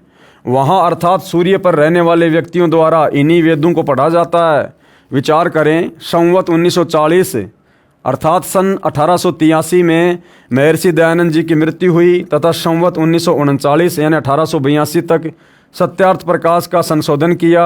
यदि भांग का नशा नहीं करता तो उपरोक्त गलती नहीं करता। इससे सिद्ध है कि महर्षि दयानंद भांग सेवन के साथ साथ हुक्का पीता था। इसका प्रमाण कहाँ है? पुस्तक महर्षि दयानंद सरस्वती का जीवन चरित्र पेज नंबर 302 पर। तमाकू खाता, हुल्लास भी सूंघता था, इसी पुस्तक महर्षि दयानंद सरस्वती का जीवन चरित्र पेज नंबर 208 पर। और चाय पीता था, इसका प्रमाण भी पुस्तक नव जागरण के पुरोधा दयानंद सरस्वती पृष्ठ 381 पर। अब देखो भाई और बहनों, बार बार गुरुदेव भगवान भांग के साथ में, तमाकू के साथ में चाय को भी नशा घोषित कर रहे हैं। इसीलिए सत्सेवक भाई बहनों ने आज से 4 साल पहले ही चाय का सेवन करना छोड़ दिया। महर्षि दयानंद ने कहा है कि परमात्मा की संध्या अर्थात प्रार्थना व स्तुति आदि उपासना केवल 2 समय सुबह और शाम को करनी चाहिए। जप तथा पुरुषचरण करना आवश्यक नहीं है। प्रमाण जीवन चरित्र महर्षि दयानंद सरस्वती पृष्ठ 294, जो वेद विरुद्ध ज्ञान है। वेदों में तो 3 समय की संध्या बताई है भाई। उत्तर, वेदों में लिखा है कि परमात्मा की प्रार्थना संध्या 3 समय प्रातः, दोपहर तथा शाम को करनी चाहिए। इसका प्रमाण ऋग्वेद मंडल 8 सूक्त 1 मंत्र 29 व ऋग्वेद मंडल 9 सूक्त 13 मंत्र 13 में तथा यजुर्वेद अध्याय 19 मंत्र 26 में प्रमाण है कि परमात्मा की उपासना स्तुति 3 समय करने को कहा है। महर्षि दयानंद हवन यज्ञ की विधि लकड़ियों को जलाकर घी डालकर करने को बताते हैं, जबकि ऋग्वेद मंडल 9 सूक्त 86 मंत्र 10 में ज्योतिर्यज्ञ से यानी ज्योति यज्ञ का महत्व कहा है। अर्थात वेदों में ज्योति यज्ञ का प्रावधान है। संत रामपाल जी महाराज ज्योति यज्ञ को करवाते हैं। विवाह के संबंध में सत्यार्थ प्रकाश समोल्लास 4 पेज नंबर 69, 70, 71, 96, 97, 102, 103 जो कतई संभव नहीं है। कैसे? माता बच्चे को केवल 6 दिन दूध पिलाए, 6 दिन के पश्चात दाई अपना दूध उस नवजात बच्चे को पिलाए। समोल्लास 4 पेज नंबर 82 पर, जो बिल्कुल भी संभव नहीं है। अधिक प्रमाणों के लिए कृपया पढ़िए पुस्तक कड़वा सत्य तथा ज्ञान गंगा, उसमें आपको विस्तार से सब कुछ जानने और सुनने को मिलेगा। अब भाइयों और बहनों, शास्त्र अनुकूल साधना से क्या लाभ होता है? क्योंकि जब हम परमेश्वर की शास्त्र अनुकूल साधना सच्चे सदगुरु से लेकर प्रारंभ कर देते हैं और मर्यादाओं में रहते हैं, तो भगत को परमात्मा से मिलने वाले सर्व लाभ प्राप्त होना शुरू हो जाता है। तो सतगुरु रामपाल जी वर्तमान में शास्त्र अनुकूल साधना दे रहे हैं और जो भगत मर्यादा में रहकर साधना करता है उसको सर्व लाभ होते हैं। कुछ एक भक्तों के यहाँ पर आपको अनुभव बताए जा रहे हैं। शास्त्र अनुकूल साधना से हुए भक्तों को लाभ। सज्जन पुरुषों से निवेदन है कि वर्तमान में मानव विज्ञान को बहुत महत्व दे रहा है, मान बैठा है कि परमात्मा भगवान कुछ नहीं है। विज्ञान यानी साइंस ने कितनी तरक्की कर ली है, ऐसे समय में जो परमात्मा मानता है वह रूढ़िवादी ही कहा जाएगा। ऐसा मानना है वर्तमान में अधिक पढ़े लिखों का, परंतु उनकी ये बहुत बड़ी भूल है। जब तक पूर्व जन्म के पुण्य हैं तब तक तो किसी को मत मानो, परंतु जिस समय पूर्व के पुण्यों की चार्ज बैटरी डाउन होगी तब पता चलेगा भगवान है कि नहीं। कोई भी औषधि वह उसमें जो गुण है वह परमात्मा का दिया हुआ है। औषधि या वैद्य परमात्मा से अधिक सर्वशक्तिमान नहीं है। वर्तमान में MBBS, MS, फिर ऊपर CMO जो विज्ञान की चरम सीमा है, उन्होंने क्या अनुभव किया? यहाँ विज्ञान असफल है तथा भगवान सफल है। कृपया पढ़िए वैज्ञानिकों के श्रीमुख कमल से भगवान की महिमा। अब यहाँ पर एक भगत हुए हैं डॉक्टर ओम प्रकाश CMO, ये हरियाणा में CMO के पद पर थे और किस प्रकार से ये स्वयं दुखी थे और इनकी जो धर्मपत्नी थी उसको भी आँखों की समस्या थी, जबकि ये तो बहुत बड़े डॉक्टर थे। लेकिन सतगुरु रामपाल जी की शरण में आने के बाद इनको जीवन दान मिला। और क्या कुछ इन्होंने अपने अनुभव में, अपने इंटरव्यू में बताया है। पूर्ण परमात्मा साधक को भयंकर रोग से मुक्त करके आयु बढ़ा देता है। भगत डॉक्टर ओम प्रकाश हुड्डा CMO का प्रमाण ऋग्वेद मंडल 10 सूक्त 161 मंत्र 1, 2 तथा 5, जिसमें परमेश्वर कहता है कि यदि किसी को प्रत्यक्ष या गुप्त रोग हो जाए, चाहे 6 रोग तपेदिक हो, उसे भी मैं ठीक करता हूँ। तथा यदि किसी रोगी व्यक्ति की प्राण शक्ति क्षीण हो चुकी हो, जिसकी आयु शेष ना रही हो, उसे जीवन प्राणों की रक्षा करूं तथा उसकी आयु 100 वर्ष प्रदान कर दूं, सर्व सुख प्रदान करूं। मंत्र 5 में कहा कि हे पुनर्जीवन प्राप्त प्राणी, तू सर्व भाव से मेरी शरण ग्रहण कर। यदि पाप कर्म दंड के कारण तेरी आंखें भी समाप्त होनी हो, तो मैं तुझे पुनः आजीवन आंखें दान करूं, तुझे रोग मुक्त करके सर्व अंग प्रदान करूं तथा तुझे प्राप्त हूं अर्थात मिलूं। अब ये दोनों ही प्रकार की बीमारियां भाई और बहनों CMO डॉक्टर ओम प्रकाश हुड्डा के परिवार में, यानी डॉक्टर ओम प्रकाश हुड्डा का जीवन समाप्त होना था, उनकी आयु शेष नहीं थी, उनकी मृत्यु होनी थी। सतगुरु रामपाल जी ने उनकी आयु में वृद्धि की और उसकी पत्नी जिसको आंखों में समस्या थी, परमात्मा ने उसको आंखें दान की, अर्थात उनकी आंखों को परमेश्वर ने अपने आशीर्वाद से ठीक किया। परमात्मा कहते हैं जम जोरा जहां से डरे, जम यानी काल, जोरा यानी मौत, और मिटे कर्म के लेख, भाग्य में लिखा लेख भी सच्चे सतगुरु की शरण में आने से समाप्त हो जाता है। और अदली असल कबीर है, यानी न्यायकारी परमात्मा वास्तव में कबीर जी हैं, जो कुल के सतगुरु एक वही सारे कुल के, सारी सृष्टि के सतगुरु हैं, मालिक हैं, स्वामी है। उपरोक्त पंक्तियां मेरे जीवन में पूर्ण रूप से सत्य घटित हुई। मैं Bhagat doctor Om Prakash Hooda CMO MBBS MS eye specialist 18A circular road Rohtak में रहता हूं और मेरा मोबाइल नंबर 9813045050 है।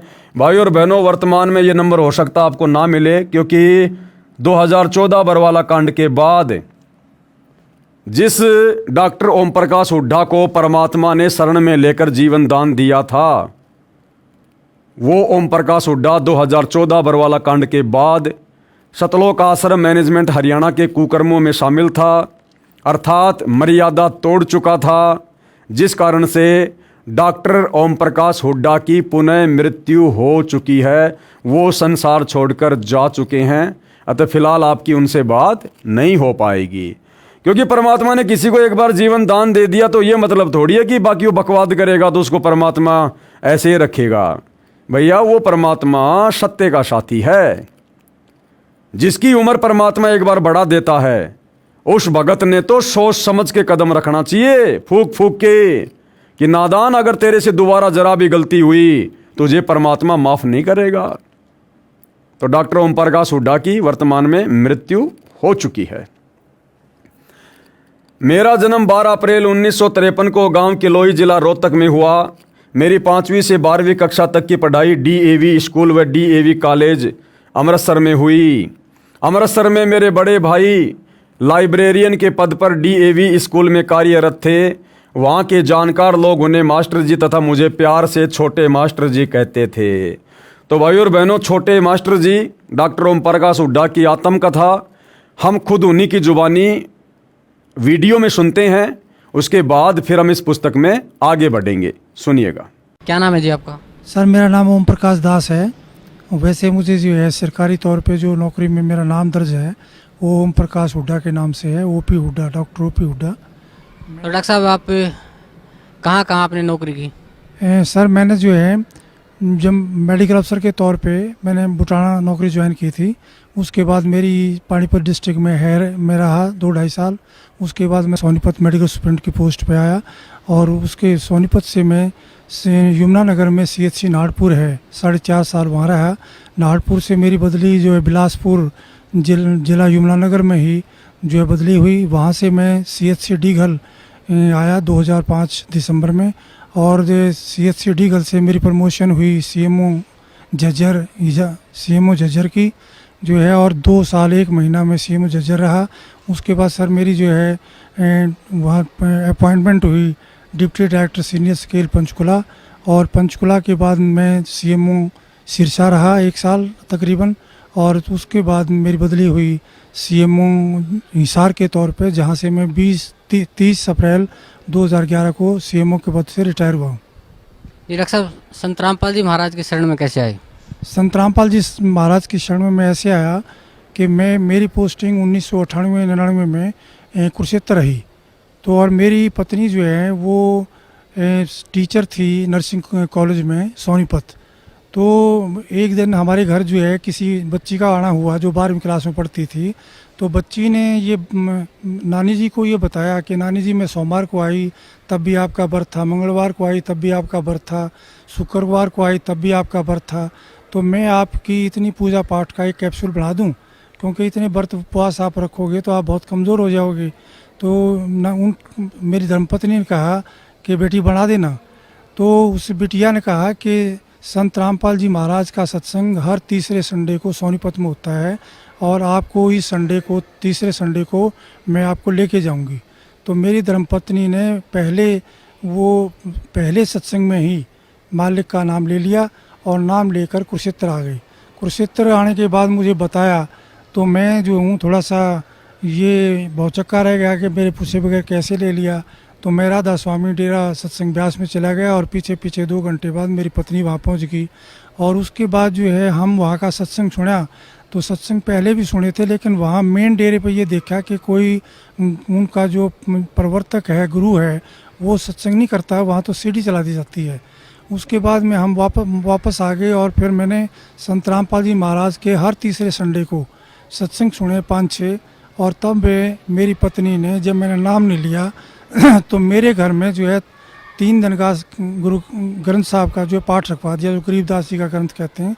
तो कबीर परमेश्वर की वाणी है जो कि, तो उसमें तो संत रामपाल जी महाराज जो है 25 तारीख को भोग लगाने के लिए उस पाठ को आने, और मैंने 25 दिसंबर 1999 को संत रामपाल जी महाराज से जो है नाम दान लिया। उस दिन के बाद मालिक की दया है, मैं मालिक के चरणों में ही जो है लगा हुआ हूँ। डॉक्टर साहब, जो भक्ति आपके पूज्य गुरुदेव संत रामपाल जी महाराज ने दी है, उस भक्ति से आपको क्या लाभ मिला? सर जो मेरे पूज्य गुरुदेव संत रामपाल जी ने जो भक्ति दी है, उसके दौरान मालिक ने एक वाणी का उल्लेख करते थे कि जम जो राजा से डरे मिटे कर्म के लेख, अदली अदल कबीर हैं कुल के सतगुरु एक। तो मेरे जीवन के अंदर ये वाणी जो है बिल्कुल जो कि तो खरी उतरती है, क्योंकि मैं कलोई गांव में रोहतक ज़िला में पैदा हुआ था, और मेरी डेट ऑफ बर्थ 12/4/1953 है, और मैं 5वीं क्लास में अमृतसर चला गया था, और वहाँ पे पवित्र हरमंदिर साहिब के ही नकल पर जो है हिंदुओं का जो है दुर्गाना टेम्पल है। तो उस दुर्गाना टेम्पल में जो हूँ एक सेवक था, बहुत बूढ़ा व्यक्ति, वो ज्योतिषा काम भी करता था। तो उन्होंने मुझे कहा, मेरे बड़े भाई को जैसे जो है मास्टर जी कहते थे, तो मुझे छोटे मास्टर जी कहा करते थे कि छोटे मास्टर जी इधर आओ। तो उन्होंने मेरा हाथ दे कर के ये मुझे बताया कि काके बेटा आप जो है डॉक्टर बनोगे, और आपकी उम्र जो है 50 वर्ष है। तो मैं 50 वर्ष की आयु को जो है सुन करके, तो जब उनका भगत जी का संत जी का जो भी ज्योतिषी थे उनका हाव भाव देखा, तो वो एकदम से सहम गए कि बच्चे को आपने उम्र गलत बता दी, कि भाई ये ऐसा ना हो कि चिंता में पड़ जाए। तो उम्र तो उन्होंने ठीक बताई थी, लेकिन चिंता मगन ना हो जाए बच्चा, विचलित ना हो जाए। लेकिन मालिक की दया थी कि जो है मैं विचलित नहीं हुआ, और अपनी डॉक्टरी की पढ़ाई सुन कर के डॉक्टर बनोगे, तो अपनी पढ़ाई के अंदर ही मैं लीन हो गया और डॉक्टर ही बना। और जब मैं सर्विस में आया तो मुझे याद नहीं रहा, कार्ड के दबाव से जैसे पता लगा संत रामपाल जी की वाणी से कि हमारे ऊपर कार्ड का बहुत प्रेशर है, तो हमारी बुद्धि का कंट्रोल भी उसके हाथ में है। जब तक आप उसकी भक्ति या अन्य देव देवताओं की भक्ति करते हो, तो मुझे वो याद नहीं रहा कि तेरी उम्र 50 साल है। लेकिन जब मुझे जो है 10-11 अप्रैल की रात्रि को और ये मेरे हाथों में दर्द होना शुरू हुआ, मेरी छाती में दर्द होना शुरू हुआ। तब मैंने अपने बच्चों को, पत्नी को कहा कि पीजीआई रोहतक में चलते हैं, टेस्ट कराते हैं। तो वहाँ जा कर के देखा, एक जवान डॉक्टर था, बहुत अच्छा। उसको मैंने अपना परिचय दिया कि मैं HMS 1 ए ग्रुप का आदमी हूँ, SMA हूँ, डॉक्टर OP हुड्डा हूँ, मेरे ये क्लास फेलो हैं, मेरे ये टीचर हैं, आपको किसी की चीज़ की आवश्यकता पड़े आप उसको बुला लेना। तो उसने मेरी स्थिति देख करके जो भी जो है दाएं बाएं टेलीफोन किए सीनियर व्यक्तियों को। तो उसके बाद जो है मुझे इस ICU में शिफ्ट करने लगे हो। तो मुझे पता लग गया कि जो है भाई मेरे को कोई बहुत गंभीर बीमारी है। लेकिन संत रामपाल जी महाराज ने बता रखा था सत्संगों के दौरान कि जब भी तुम्हारे ऊपर कोई विपत्ति आ जाए तो तुरंत आप उसी टाइम जो है, यदि प्रथम मंत्र मिला हुआ है तो प्रथम मंत्र, और दूसरी स्टेज का सतनाम मिला हुआ है तो सतनाम, और सार नाम मिला हुआ है तो सार नाम उच्चारण करना शुरू कर देना। तो मैंने परमात्मा की, संत रामपाल जी की कृपा से वैसा ही शुरू कर दिया था। और मुझे जो है ये ऐसा महसूस नहीं हो रहा था कि मैं वाकई में ही इतना गंभीर बीमार हूँ जो मुझे ICU में शिफ्ट किया जा रहा है। लेकिन जो है वहाँ पे 1.5-2 घंटे बाद जो है अचेतन अवस्था में मैं चला गया। और अचेतन अवस्था में बाहर तो डॉक्टर जो है, जैसे मुझे पता लग गया कि वो लिखा पढ़ी करवा रहे हैं कि बहुत अच्छा डॉक्टर था और ये बचा नहीं सकते हम, इसके जो है अंतिम समय लगभग नज़दीक आ गया है। तो बाहर तो फाइलों पे ऐसे जो लिखवा रहे थे, आपको कहीं ले जाना हो तो ले जाओ मेरी पत्नी को, मेरे बच्चों को, जो कि ये बात सुन करके वो रोने लग गए। और मैं अचेतन अवस्था में जो हूँ, मुझे देख रहा हूँ कि काल के दूत जो है मेरे को लेने मेरे निकट आ रहे हैं, और निकट आकर के मुझे कह रहे हैं कि आपका समय पूरा हो गया है, हम आपको लेने आए हैं। तो मैं उनसे कुछ कह पाता इससे पहले ही कबीर परमेश्वर ने मेरे सिर पे पंजा रख दिया, और जो है उनका चित्र मुझे प्रतिबिंब की तरह शीशे में जैसे नज़र आती है फ़ोटो, ऐसे नज़र आया। और इस क्षण भर में ही कबीर परमेश्वर के हाथ के ऊपर, पंजे के ऊपर संत रामपाल जी का पंजा, और जो शरीर के ऊपर जो है संत रामपाल जी का शरीर जो है हो जाता है। तो जो है संत रामपाल जी ये कहते हैं कि कबीर परमेश्वर ने आपकी जो है उम्र जो है भक्ति के लिए बढ़ा दी है। तो इस बात पर मेरा बहुत रोना छूट जाता है कि मालिक, आप ही स्वयं कबीर परमेश्वर है, आप चोला धारण करके आए हो, आप ही जो है ये सारे खेल कर रहे हो मालिक, आप ही कबीर परमेश्वर हैं। और इस काल के लोक में मालिक आपकी दया के बगैर कोई भक्ति नहीं कर सकता, आप ही भक्ति करा सकते हो मालिक। तो इतना कहकर मुझे रोना छूट जाता है। और काल के दूत जो है संत रामपाल जी महाराज को देख करके दूर भागने लग जाते हैं, और मैं अचेतन अवस्था में अपना सो जाता हूँ। तो जब 3 दिन मुझे ICU में हो गए तो मैं उठ करके जो है बाथरूम में पेशाब करने के लिए, बाथरूम के लिए जाने लगा। तो एक सीनियर डॉक्टर का राउंड हो रहा था, प्रोफेसर का। तो उनमें से एक सीनियर डॉक्टर भाग करके आया, उसने तो मुझे पकड़ के कहा, डांटा कि डॉक्टर साहब तुम क्या कर रहे हो, तुम्हें कोई अकल नहीं है, तुम्हें जो इतना भयंकर हार्ट अटैक हुआ था, हम हैरान है कि आप बच कैसे गए हो, तुम आपको पैदल नहीं चलना है बिल्कुल, तो आप बैठो अपने बेड पे, व्हील चेयर मंगाते। तो इस प्रकार से संत रामपाल जी महाराज ने मेरी उम्र दान दिया। संत रामपाल जी महाराज के बारे में मैंने अपने मेडिकल PGI MS के स्टाफ को, डॉक्टरों को बताया, लेकिन जो है परमात्मा के बगैर, संत रामपाल जी की महाराज की के बगैर जो है कोई किसी, ये आध्यात्मिक चैनल है जो हर एक में प्रेजेंट है, ये आध्यात्मिक चैनल और नहीं हो सकता। मालिक जिसका आध्यात्मिक चैनल और करते हैं वही हज़ारों किलोमीटर दूर से और देश विदेशों से यहाँ पर के मालिक की वाणी सुनने के लिए, मालिक के पथ पे चलने के लिए आ रहे हैं। तो मालिक की जैसे वाणी है, मुझे ये भी मैं उनको, अपने कर्मचारी अधिकारियों को सुना करता था कि मासा घटे ना तिल बढ़े, विद ना लिखे जो लेख, और साचा सतगुरु मेट कर ऊपर मार दे मेघ। ये मालिक मेरे साथ बिल्कुल जो का तो कर दिया आपने, कि काल में लिखा हुआ है कि मैं एक भी सांस तुम्हें जितना दे रखा है उसको बढ़ाऊंगा नहीं, ना वो बढ़ा सकता है, ना उसकी पूजा पाठ से बढ़ सकता है, ना देव देवताओं की पूजा पाठ से ये बढ़ सकते हैं मालिक। ये आप ही कर सकते हो। आप सत्य हो, आपकी वाणी सत्य है मालिक, आपका विज्ञान सत्य है।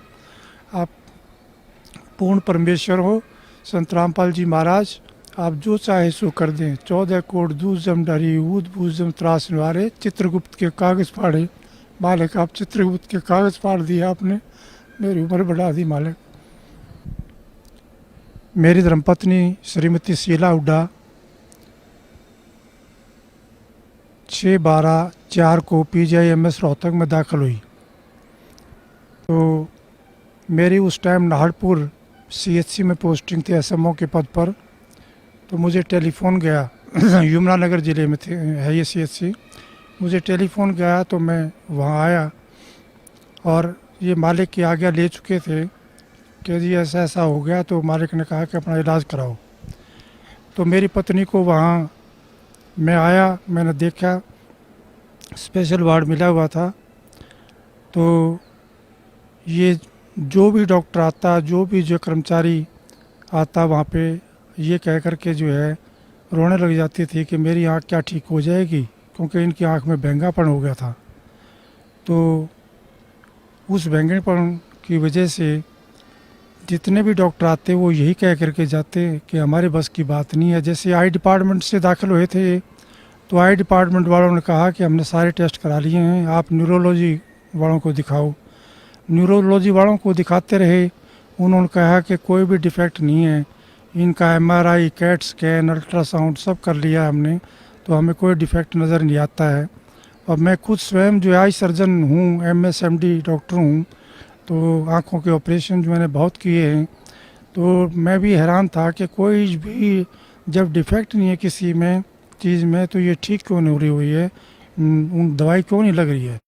तो इस प्रकार से वो लगभग जो है 7-8 दिन जो है इधर से उधर स्पेशलिस्टों की जो है राय लेते रहे और हार कर उन्होंने जो कहा कि आपने कोई ऑल इंडिया या किसी अन्य स्थान पर दिखाना है तो दिखा लो, और ये पता नहीं ठीक होगी कि नहीं होगी, हमारी समझ में जो है इनकी बीमारी नहीं आई है।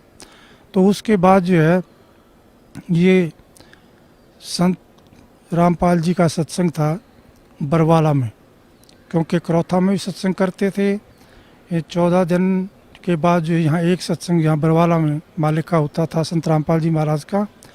तो ये बस में बैठ कर के हमें बता करके कि मैं वहाँ जा रही हूँ, और ये बस में बैठ कर के यहाँ आई।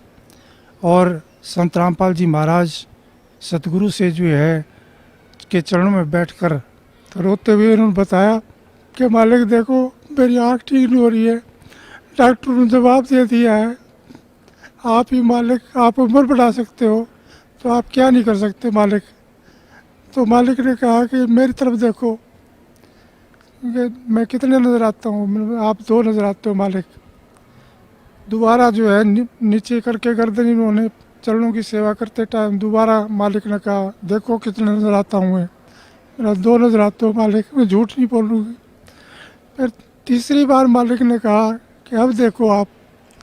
तो मालिक ने जो है सिर पे हाथ रखा हुआ था, तो माँ ये कहने लगी मालिक एक नज़र आते हैं बिल्कुल, मैं बिल्कुल ठीक हो गई हूँ मालिक। तो ऐसे दयालु है परमात्मा, सतगुरु जो चाहे सो करिए, 14 कोट दूर जम डरी। ये मालिक आपकी वाणी सत्य, आप सत्य, आपने वाणी में बताया मालिक कि जय सतगुरु मिलते नहीं जाते यम के द्वार, यम द्वारे में दूत सब करते खींचा तान, उन तक वो ना छूटता फिर फिरता चाँदों खान, चारों खाने में भरमता कबू न लगता पार, सो फेरा सब मिट गया मेरे सतगुरु के दरबार। हे मालिक, मालिक आपने बड़ी दया करी, आपने जो है मेरी उम्र बख्शी। लेकिन मालिक के दरबार में आने से ये एक सच्ची भक्ति है, और सच्चे पुरुष हैं और सत्पुरुष हैं, और ये स्वयं कबीर परमेश्वर ही आए हुए हैं चोला बदल करके। तो ये जो चाहे सो कर दे। तो मालिक ने हमें ऐसा सच्चा ज्ञान दिया है जो धरती के ऊपर कहीं भी उपलब्ध नहीं है। क्योंकि मैं अपने परिवार सहित, बच्चों सहित जो है, पहले हमारी समाजी तो थे ही, क्योंकि रोहतक जिले से बिलोंग करते थे, और डीएवी स्कूल डीएवी कॉलेज में मैं पढ़ा। उसके बाद जो है हमने जैन मुनियों का नाम लिया। उसके बाद हम ब्रह्म कुमारी आश्रम में भी माउंट आबू गए, उनका भी 1.5-2 साल नाम लिया। उसके बाद जो है एक हमने साईं जी पंजाबी गुरु थे 80 साल के, 10 साल तक वो बनाए।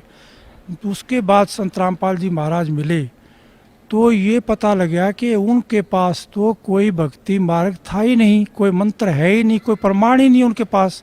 जो संत रामपाल जी महाराज ने हमें जो है सत मंत्र बताए हैं, प्रथम स्टेज के, द्वितीय स्टेज के सतनाम और सार नाम, वो सारे प्रमाणित हैं। गुरुओं की तो भरमार है देश के अंदर, दुनिया के अंदर। सतगुरु वही है जो सच्ची सच्ची बात बताए परमेश्वर के बारे में, इस जीवन में भी सुख दे और जो है हमें मोक्ष भी दे, सतलोक के रास्ते पर चलाए। सतनाम दे करके, सारनाम दे करके, प्रथम मंत्र दे करके, ये मालिक बड़ी दया करी, मालिक बड़ी दया करी, रजा बख्शना मालिक। ऐसे ही इस काल के लोक में भक्ति एक पल भी नहीं कर सकता मालिक, आप ही करवा रहे हैं जो कुछ, आपकी ही दया है। संत रामपाल जी महाराज, दया रखना मेरे ऊपर और मेरे परिवार के ऊपर मालिक। तो भाइयों और बहनों, आपने डॉक्टर ओम प्रकाश हुड्डा जी का इंटरव्यू सुना, किस प्रकार से वो तकलीफ में थे और उनका जीवन शेष नहीं था, हॉस्पिटल में एडमिट थे। उन्हें भी आभास हो गया था कि मेरा जीवन अब शेष नहीं है, लेकिन सतगुरु रामपाल जी के आशीर्वाद से उनको पुनर्जीवन मिला। और परमात्मा कहते कि मैं जिसको पुनर्जीवन देता हूँ तो कम से कम 100 वर्ष तक उसकी आयु को बढ़ाता हूँ, यदि वो मर्यादा में रहकर भक्ति करने का वादा करे तो वैसे तो डॉक्टर ओम प्रकाश हुड्डा जी ने, जो कि पुनर्जीवन प्राप्त थे, उनको 100 वर्ष तक जीना था, परंतु भाइयों और बहनों बीच में मर्यादा तोड़ दी, क्योंकि इन्होंने साध संगति का पता लगने के बाद भी सतलोक आश्रम मैनेजमेंट हरियाणा का साथ नहीं छोड़ा। और सतलोक आश्रम मैनेजमेंट हरियाणा, सतगुरु रामपाल जी का परिवार, ये तो भैया स्पेशल काल के द्वारा धरती पर भक्तों की मर्यादा तोड़वाने के लिए भेजे गए हैं। तो ओम प्रकाश हुड्डा जैसे हजारों भगत अपने जीवन से हाथ धो चुके हैं अभी तक। उसके बाद भाइयों और बहनों, इनकी पत्नी है भगतमती सुशीला की आंख ठीक करना। तो इनकी पत्नी जो सुशीला जी है, किस प्रकार से वो आंखों से परेशान थी, क्या उनको रोग था और किस प्रकार से वो सतगुरु रामपाल जी की शरण में आई और परमात्मा ने उसकी आंखों को स्वस्थ किया, हम उन्हीं की जुबानी इस इंटरव्यू में सुनते हैं। सुनिए। क्या नाम है माता जी आपका? मेरा सुशीला हुड्डा है, मैं मिसेज़ हुड्डा हूँ, डॉक्टर हुड्डा की पत्नी। मैंने संत रामपाल जी का नाम 1999 में लिया था और उसी समय से मैं मालिक को यूँ महसूस कर रही हूँ कि जैसे पर कहते हैं कि भी भगवान वो होता है जो अंधे को आँख दे, कोढ़न को काया, बाझन को पुत्र दे, निर्धन को माया। तो ये मालिक स्वयं कबीर साहब आए हुए हैं, इन्होंने मेरी फैमिली में ये प्रूव कर दिया कि हाँ, मैं पूर्ण परमात्मा वाले काम कर सकता हूँ, मैं समर्थ हूँ। डॉक्टर साहब को ज़िंदगी बख्शी, जबकि बचपन में बता दिया था कि 50 इयर्स इनकी एज है। उसके बाद सिवियर हार्ट अटैक हुआ और मालिक ने बचाया। इसी प्रकार 2004 में दिसंबर 6 को मेरी आँख जो एकदम टेढ़ी होगी और डिप्लोपिया हो गया, मीन्स डबल विज़न होगी। देखती थी इधर तो मतलब मुझे लगता था जैसे सब दो दो हैं। तो मैं बड़ा परेशान हुई, PGIMS रोहतक में एडमिट हुई। मैं 10 दिन एडमिट रही स्पेशल वार्ड में, और मैं जितनी भी इंटर्न्स आती थी उनसे पूछती थी कि क्या इससे पहले कोई ऐसा केस आया है डिप्लोपिया का, क्या मैं ठीक हो जाऊंगी? तो वो कहती हाँ मैडम ठीक हो जाओगे, क्योंकि डॉक्टर्स का तो ये फ़र्ज होता है, साइकोलॉजिकली वो बूस्टअप करती पेशेंट को। लेकिन मुझे नहीं लग रहा था कि मैं ठीक होंगी। सारी इन्वेस्टिगेशंस हो चुकी हैं, न्यूरोलॉजिस्ट को भी दिखा लिया, आई स्पेशलिस्ट को भी दिखा लिया, मेडिसिन वालों को भी दिखा लिया, मेरी इन्वेस्टिगेशन सारी निल हैं, और कैसे ठीक होगा? तो फिर 10वें दिन उन्होंने कहा कि आप छुट्टी ले जाओ, घर चले जाओ। फिर मैं यहाँ मालिक के पास आई तो मालिक को मैंने कहा हे बंदी छोड़, इससे अच्छा मेरी मुक्ति करो, जब मुझे आपके दर्शन ही नहीं हो रहे मालिक, आप भी मुझे कई कई दिखाई दे रहे हो। तो परमात्मा ने मेरे सिर पे हाथ रखा और कहा इधर देखो। तो मैंने जैसे मालिक की तरफ देखा तो मैंने कहा इस पाक पवित्र स्थान पे खड़ी होकर मैं झूठ नहीं बोलूँगी, मुझे आप उतने ही दिख रहे हो 3-4 ही। फिर दोबारा बोले कि अब देखो, मैंने कहा उतने ही दिख रहे हो। फिर दोबारा मालिक ने जैसे हाथ रखा तो मेरे मालिक एक हो गए थे। तो मैंने कहा अब एक हो गए मालिक आप, अब मुझे दर्शन अच्छी तरह से हो रहे हैं। ये पूर्ण परमात्मा है, कमी है तो अपने अंदर है। मालिक कहते हैं अपनी वाणी में कि साहिब के दरबार में कमी काहे की नाई, और हंसा मौज न पावता तेरी चूक चाकरी माही। हमारी अंदर चूक है, जैसा परमात्मा कहते हैं इतना मंत्र करना चाहिए वो हम नहीं कर पाते, उनके नियमों पे हम खरे नहीं उतरते हैं, तो ये कमी हमारी है। मालिक पूर्ण है और पूर्ण परमात्मा है। और मैं इतनी भक्ति कर चुकी थी, टूट चुकी थी, मुझे भगवान की तलाश थी। अर्ली एज में मेरे पेरेंट्स की डेथ हुई तो मैं ये सोचती थी, मैंने नर्सिंग प्रोफेशन इसलिए ज्वाइन किया कि मैं किसी की डेथ नहीं होने दूंगी, मैं इतनी सेवा करूंगी कि किसी के माँ बाप ना मरे। और मेरे ब्रदर मेरे से अगेंस्ट हो गए थे। मेरे फादर सर छुटराम के पीए थे, तू लड़की हमारी बेइज्जती करवाएगी, हमारी नाक कटवाएगी, तू ऐसे प्रोफेशन, तू जो कुछ मर्जी कर ले, ये मत कर। मैंने कहा नहीं, मैंने यही करना है। तो मैं जहाँ भी जिस पेशेंट के पास भी खड़ी होती थी उसकी जी जान से सेवा करती थी। और किसी की डेथ भी हो जाती थी तो उनको रिलेटिव्स के साथ ही रोने लग जाती थी, ये सोच के कि ये क्या ज़िंदगी है। इंसान पैदा होता है, मर जाता है, इतना अजीज़ होता है, इतना प्यारा होता है, वो अलग हो जाता है, तो कैसी ज़िंदगी है ये। तो मुझे नहीं पता था कि ये ऐसा भी परमात्मा है जो कि जीवन मरण को भी ख़त्म कर देगा। अब मुझे ये पता चला परमात्मा कबीर साहब ही जो जन्म मरण को भी ख़त्म करते हैं और ये वायदा भी करते हैं कि अमर करूँ सतलोक पठाऊँ, ताते बंदी छोड़ कहाऊँ।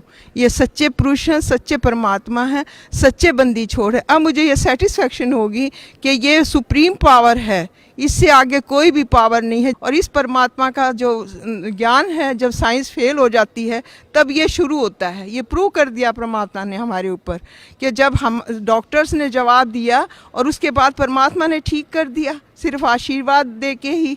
तो ये पूर्ण परमात्मा हैं, हर हालत में 101% है। और अब ये विश्वास भी हो गया कि दोबारा इस जन्म मरण में हम नहीं आएंगे, हमारा मोक्ष भी पक्का होगा। तो भाई और बहनों, आप जी ने डॉक्टर सुशीला हुड्डा का भी इंटरव्यू सुन लिया है। उनको भी आँखों का एक भयंकर रोग था जिसमें कई वस्तुएं दिखाई दिया करती थी, और सतगुरु रामपाल जी ने ना कोई ऑपरेशन किया, ना कोई मेडिसिन दी, जबकि वो बहन पहले सारा सब कुछ उपचार करवा चुकी थी, परेशान हो चुकी थी, आँखों की समस्या समाप्त नहीं हो रही थी।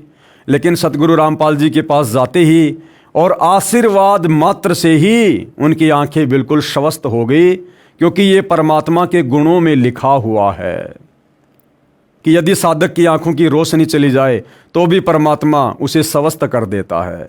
तो भाइयों और बहनों, सतगुरु रामपाल जी वर्तमान में स्वयं कबीर परमेश्वर हैं, पूर्ण ब्रह्म परमात्मा हैं। और इनके विषय में यदि आप अच्छे से जानना चाहते हो, इनको पहचानना चाहते हो, तो वैसे तो जीव की औकात नहीं है जो खुद के बलबूते पर संत की पहचान कर ले, लेकिन यदि उसकी नीयत अच्छी है और भक्ति यदि मर्यादा में रहकर करेगा तो परमात्मा उसको सद्बुद्धि देते हैं और परमेश्वर स्वयं ही आशीर्वाद देकर अपनी पहचान करवाते हैं, ताकि भगत दृढ़ होकर भक्ति मार्ग पर लगा रहे। तो भाई और बहनों, ऐसे ही बहुत सारे इंटरव्यू, बहुत सारी जानकारियां हमें आगे भी इस पुस्तक से प्राप्त होती रहेंगी, ताकि हम निकट भविष्य में कभी भी ऐसी गलती ना करें जो गलतियां हमसे पहले हमारे अन्य भगत भाई बहन कर चुके हैं और उसकी सज़ा भी भोग चुके हैं। तो कोई भी पुस्तक पढ़ने से, सत्संग सुनने से हमें शिक्षा मिलती है, सावधानी प्राप्त होती है, ताकि हम निकट भविष्य में वो गलतियां ना करें और अपना जीवन मर्यादा में रहकर भक्ति करते हुए सफल बनाएं। तो भाइयों और बहनों, आज के इस वीडियो में केवल इतना ही। अगले पार्ट में कल मालिक के आशीर्वाद से फिर हाजिर होंगे। तब तक गुरुदेव भगवान हम सबको आज्ञा दे, आशीर्वाद दे, सद्बुद्धि दे। बंदी छोड़ सतगुरु रामपाल जी भगवान की जय हो।